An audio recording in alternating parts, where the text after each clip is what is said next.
But fear, like, I feel like, you know, there's so much going on right now. Like, we are literally in the middle of not only a worldwide pandemic, but legit a fucking civil rights movement in 2020. Like, it's crazy. And I was wondering, like, how you are supposed to navigate things and, you know, kind of parent at the same time, because the kids, they come to me and they are afraid. Like, so first of all, one of the worst things in the world is like social media, but it's like great, but it's still like super stupid at the same time.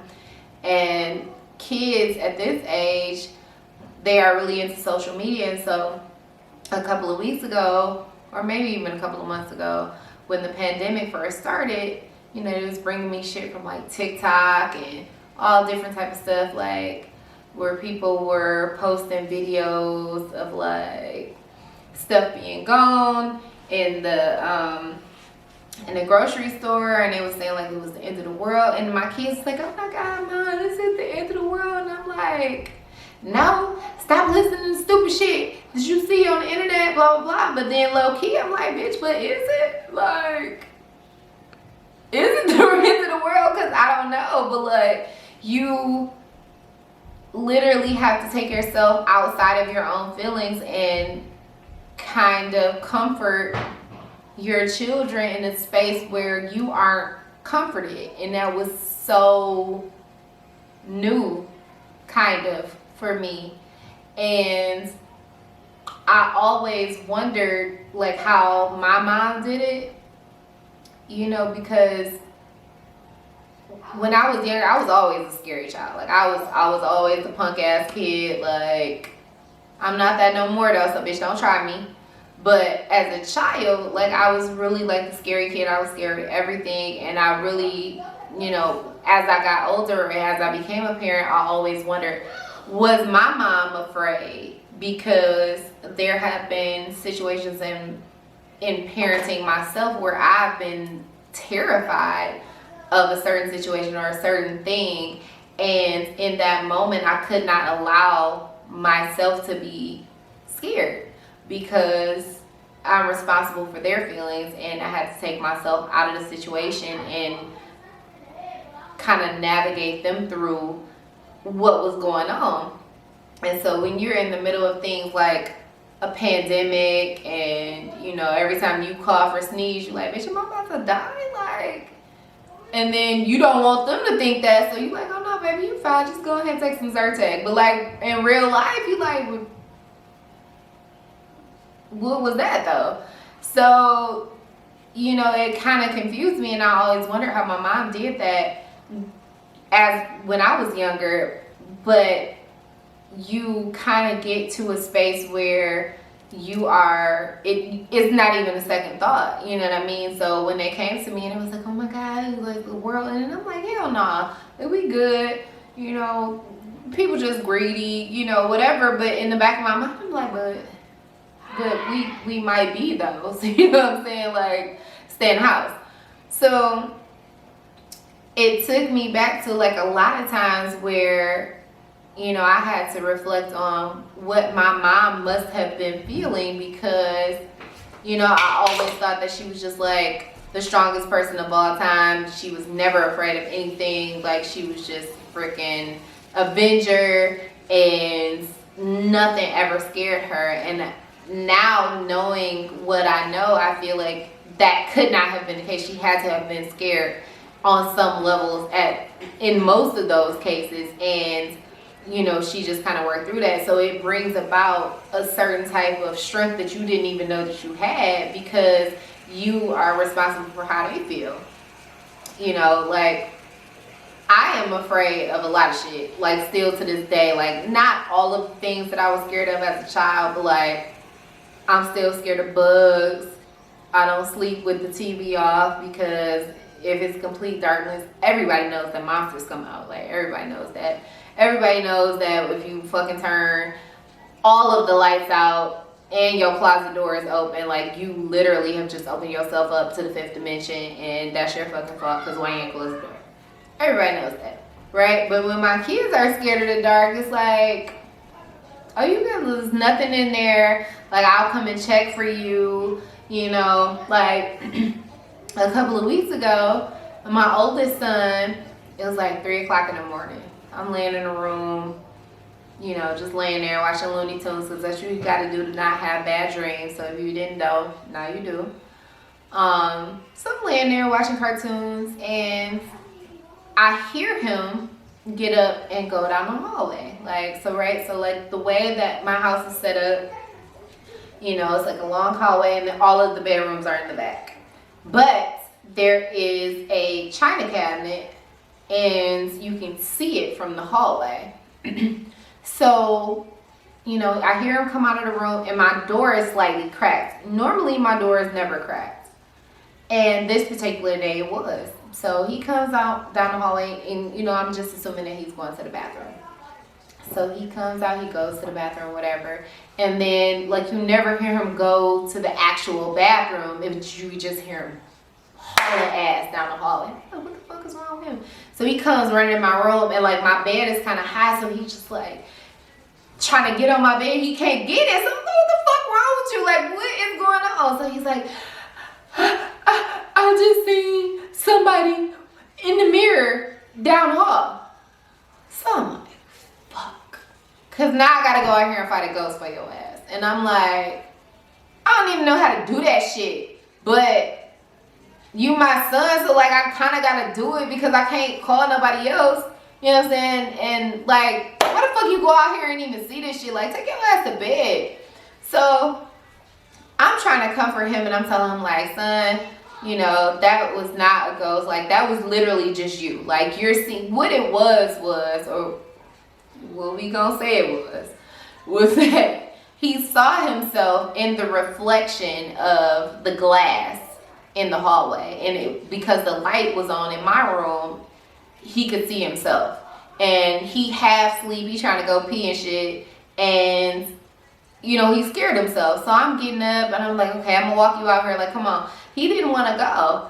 And shit, I didn't want to go fucking either. Like, because what if it is literally a fucking poltergeist or a fucking criminal? Like, either one, I ain't got shit for him. Like, I don't have anything to defend myself. I don't got no holy water, and I ain't got no gun. Fuck am I supposed to do, right? But I'm his mama, so I gotta go. So we come down the hall, and I'm like, look, son, that was just you. Like, you tripping, you sleep. Go to the bathroom. So he goes to the bathroom, but, like, now I'm up as hell because I'm like, what if it's a fucking demon burglar in my fucking house that I can't even defend myself against? Like, what am I supposed to do, right? But, you know, he wasn't scared no more, but bitch, I still was, and I don't feel like that's fair. But he didn't know that. And so I feel like, you know, you feel it, but you don't project it. And I think that's the most important thing. You know, I've always been terrified of bugs. They freak me out, especially if they're real ugly, like centipedes. Centipedes, listen, you can rob me with a centipede. Like, legit, just open your hand and be like, bitch, look. And I would be like, here go my keys, my wallet, my purse, my phone. Like, you can have all of it. Like, you don't even need to have a weapon because that's all you need.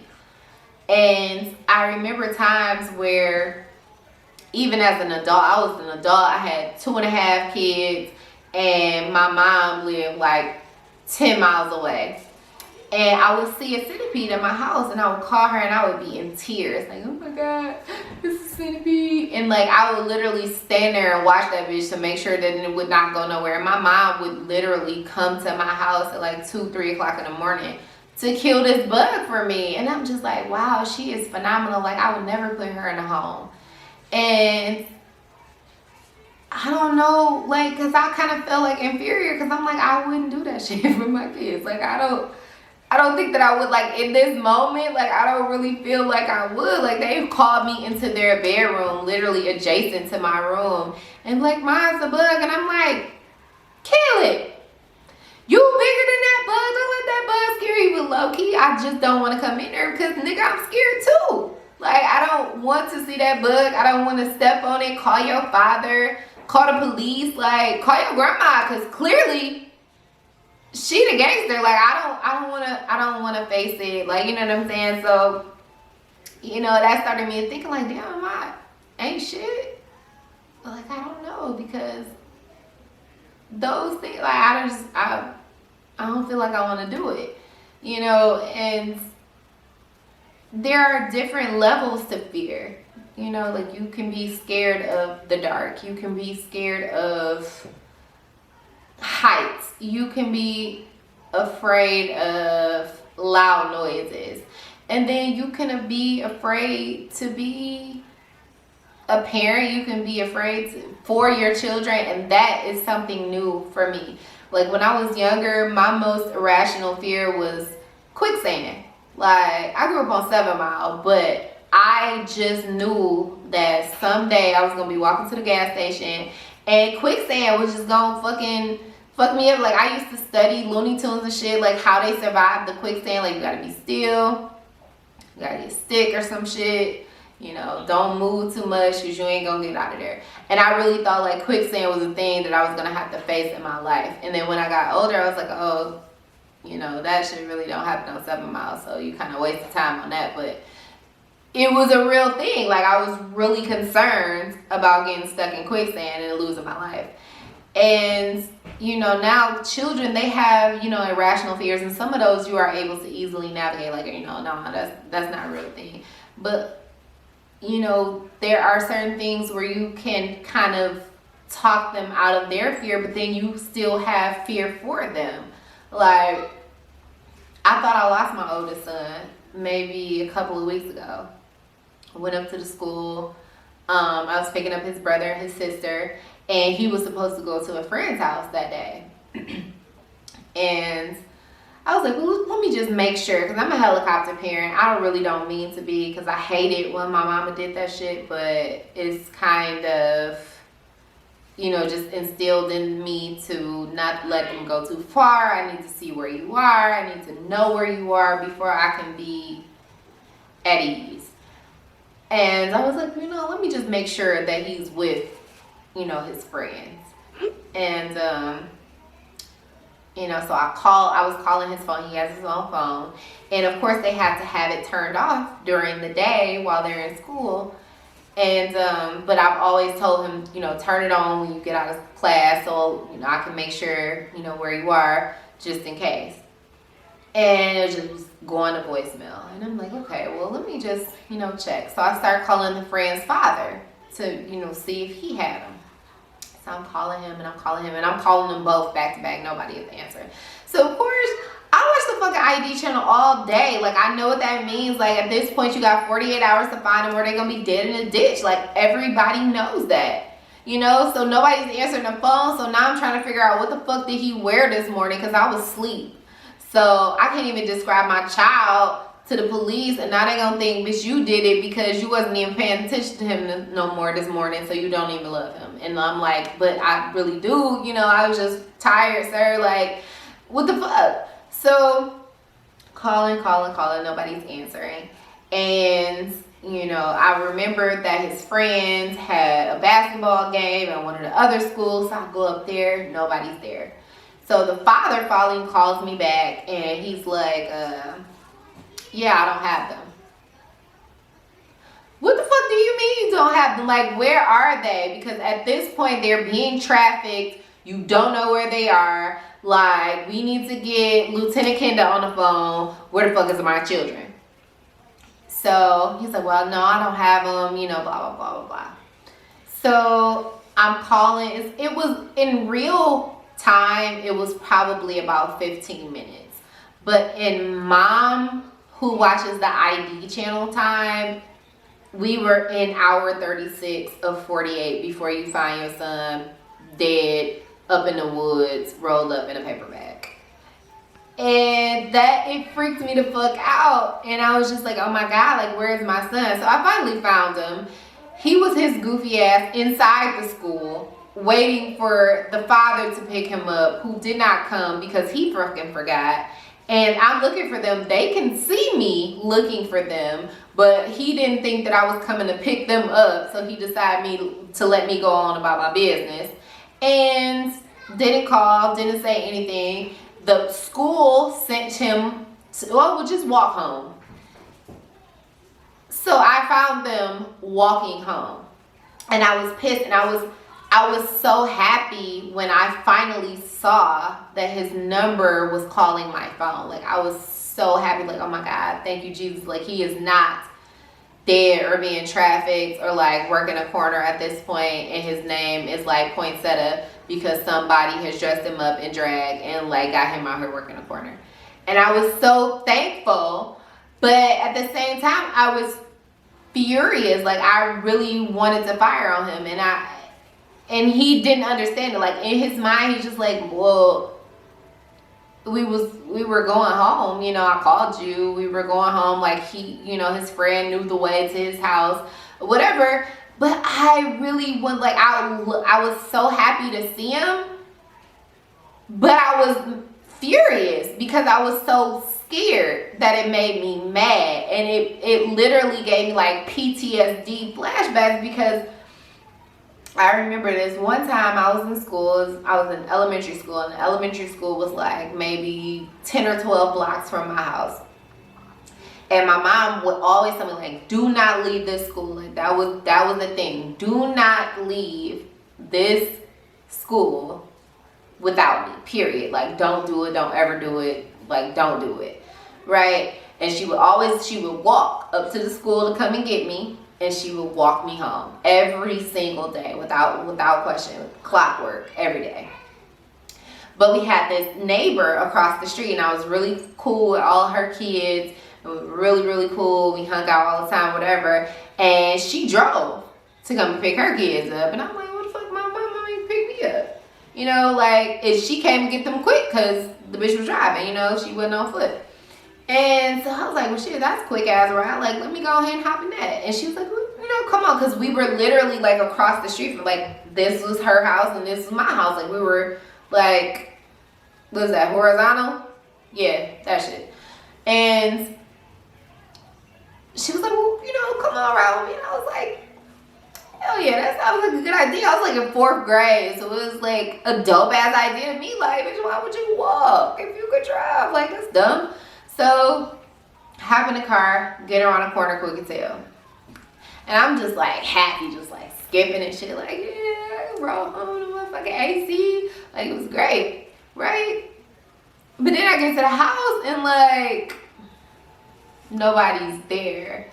So I'm like, okay, well, you know, she'll be back in a minute, whatever. So I went about my business. Like, I was across the street playing with friends, like having a good ass time out there, you know, doing a little hopscotch shit. At the time, we didn't have chalk. Remember the white rocks that everybody had in their front yard in the 90s? Like the little white ones?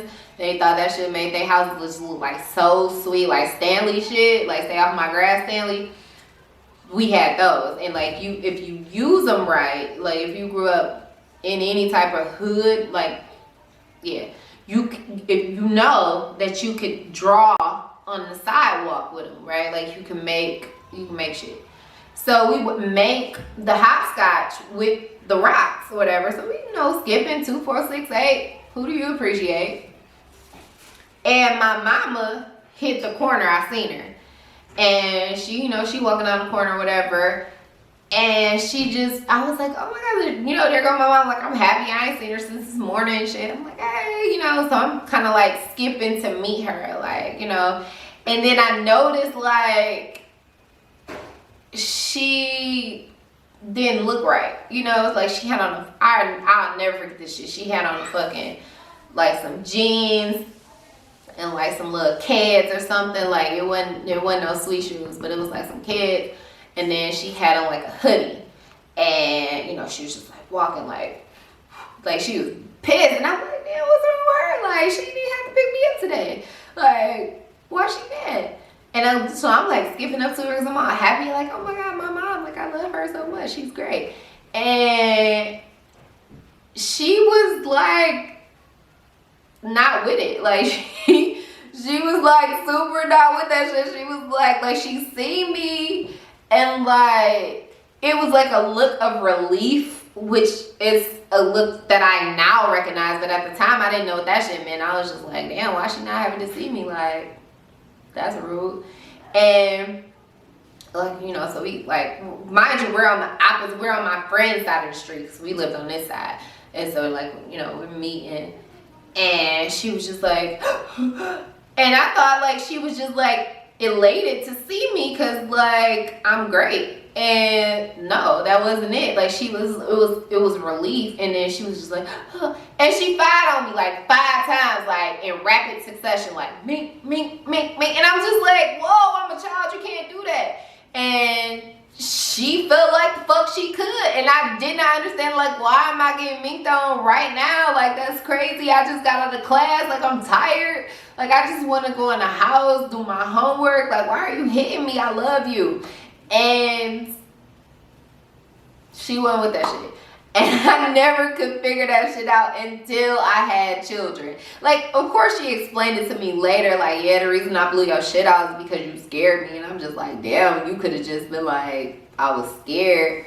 But, okay. You know what I mean? But, like, as I got older, like, I really legit understood it, because he did that same shit to me that day.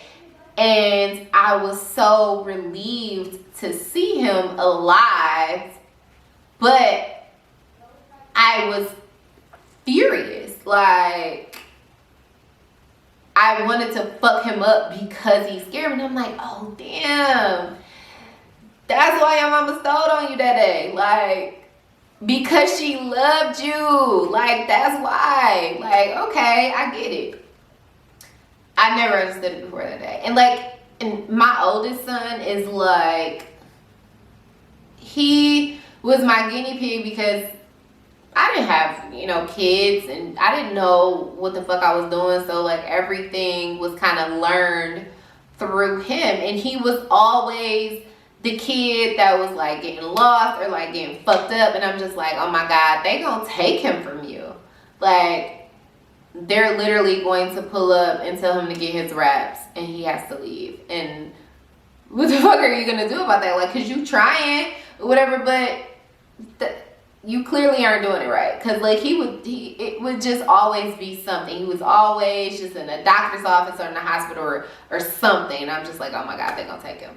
And like, that would be so bold, cause like, damn, I didn't even know. Like, I thought this was like a pretest or some shit. Like, give me another shot. Like, oh my God, I'm new. Like, that's not fair. And I really, really tried so hard, but like, he would stay like cutting his finger. He had to get stitches. Motherfucker fell on the steps, bust his head open. I'm just like, oh my God, like, you can't chill. Like, I just really, I love you. Like, you know what I'm saying? Like, I like you here. Like, I don't want you to not be here, but you gotta work with me. And he a baby, so he don't understand it. He's just like, what? And I'm just like, yo, chill. And he's just like, Dada? Like, no, chill out. Like, that's all I need you to do is just like work with me, right? So like, you don't really fucking know. Everybody is learning. But I felt it. I understood it. That particular day, I felt that shit. And I felt it one other time. He was like 2. And me and my sister, we went to the mall. And I had just had my daughter. So she was like 3-4 months old. And, you know, in the mall, they have like this little, like a ledge, like a planter thing.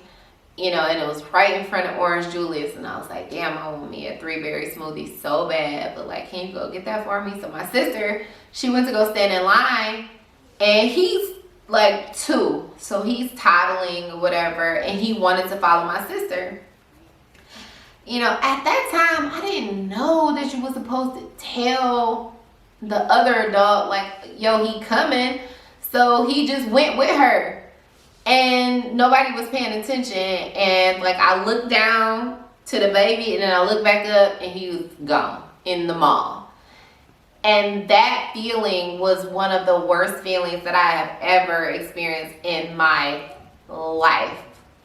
And it was literally, it wasn't even 30 seconds. Like, it wasn't even that long. and he was just gone. And I was just like in a sea of people, you know, and a part is, it's kind of like your body is kind of like at war or something like that, because a party was like, oh no, he's good, like it, you know, that shit only happened on TV, and it's like, but nah, that shit really happened in real life, so you might want to go try to find him, because if you don't, bitch, like that's gonna be a bad day for you. You know what I'm saying? So like you kind of really don't know which way to go. Like it's an internal conflict, and you're afraid, but you kind of want to stay calm. And so I'm like freaking out, and I'm just like, oh my God, where is he? You know, blah, blah, blah, blah, blah. And we couldn't find him. And in real life, it was like 2 minutes. But in the moment, it was like a lifetime. It was the most scariest thing that I've ever experienced in my life. And I've been held at gunpoint before. That, losing my son or thinking that I lost my son, was one of the scariest experiences that I've ever had in my life. The whole time, he in a damn photo booth.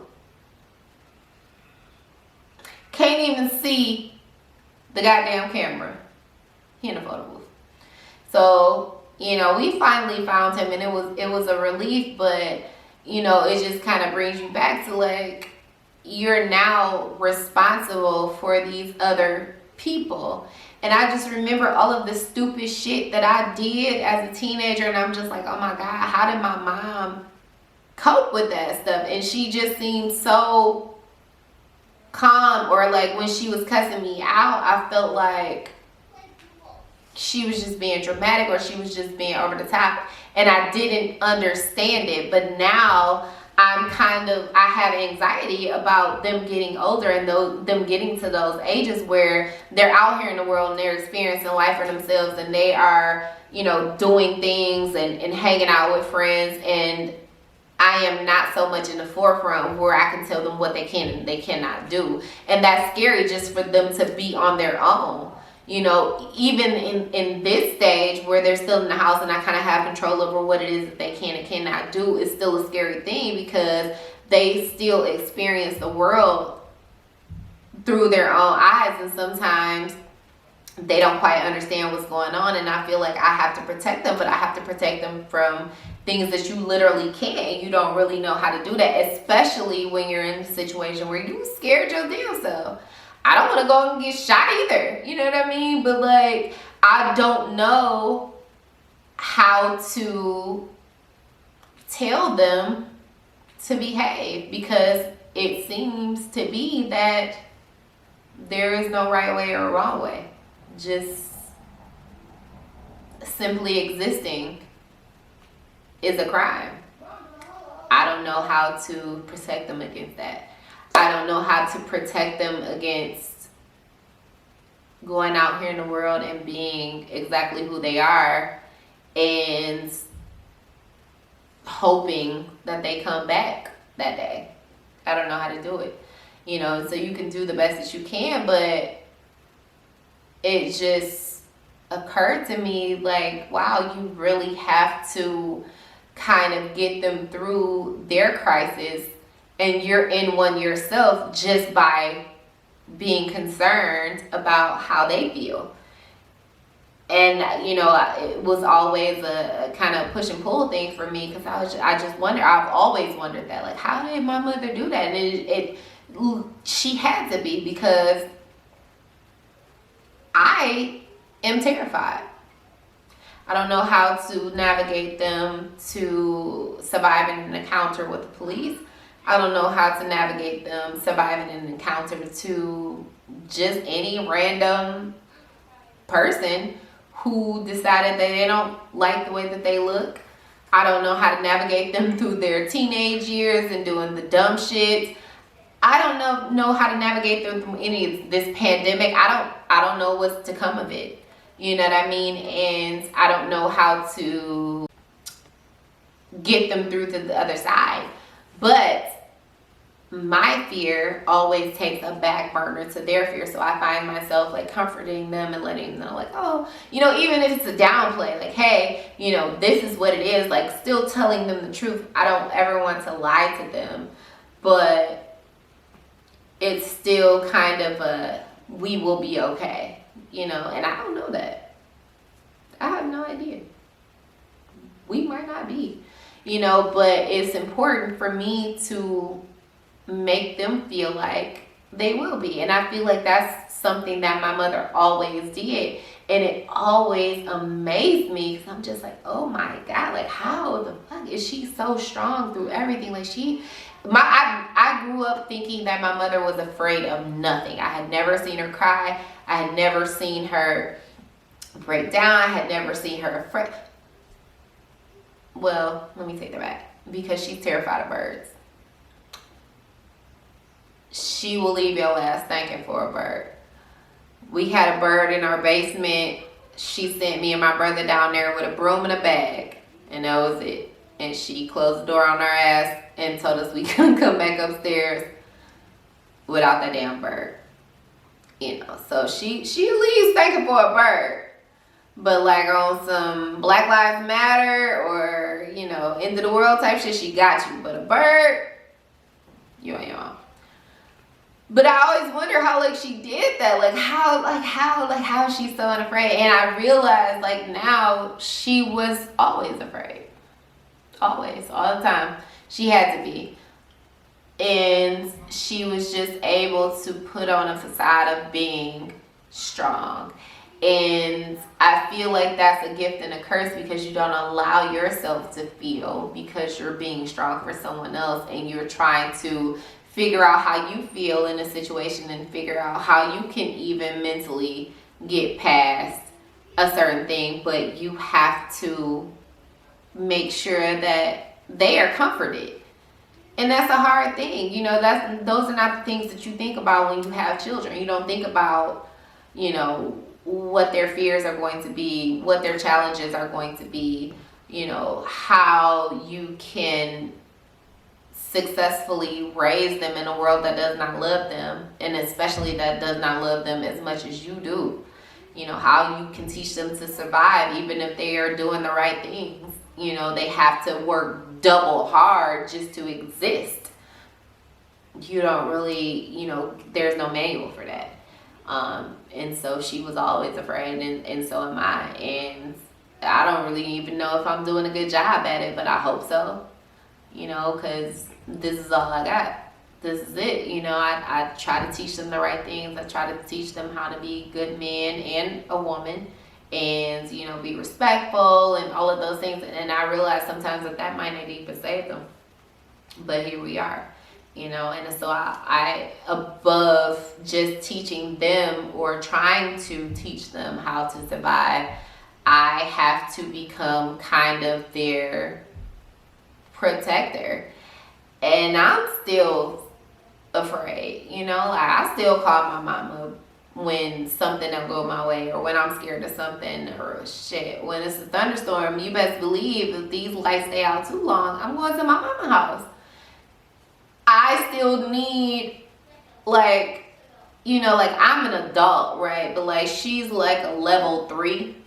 So like sometimes you need like a grown up. Like sometimes you still need that. And it's like, you know, to me, they think that I am that. Like, no, my mama still needs to answer the phone when something is not going right. You know, but she is that for me and I am that for them. And it's just amazing to me, you know, the way that they see things and the way I internalize it. Because